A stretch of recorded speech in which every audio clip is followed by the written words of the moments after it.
My name is Jill Seewagen, and I'm a dietitian at the Center for Eating Disorders. With an eating disorder, a lot of times patients' relationship with food is not a very comfortable one.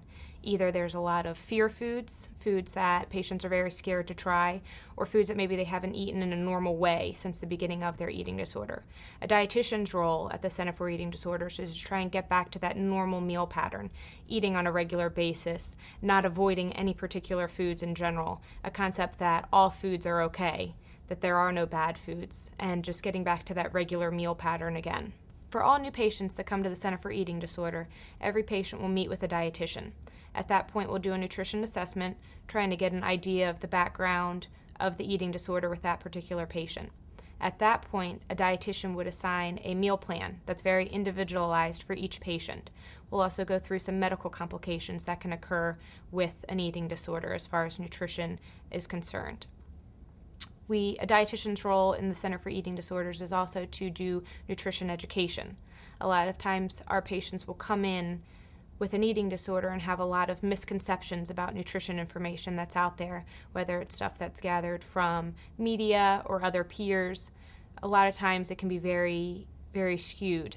So a dietitian's role is also to do basic nutrition education, where we'll go through a 6-week cycle talking about protein, carbohydrates, fats, vitamins, minerals, and fad diets, and at that point try and answer any questions that the patients have.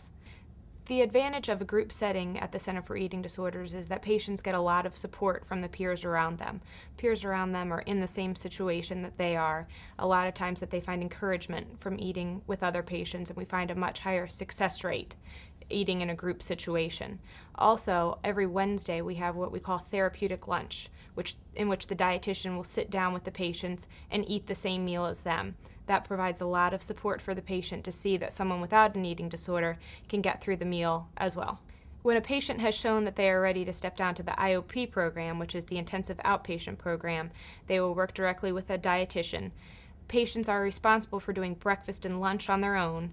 When they come to the IOP program, that's where they'll do dinner with the dietitian. The patient is still responsible for choosing their own meal, going through a buffet, cafeteria style, and then eating with the other patients at that point.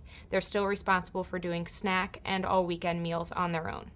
I think one of the greatest rewards of working in this situation is hearing back from patients about how they're doing after they leave this program.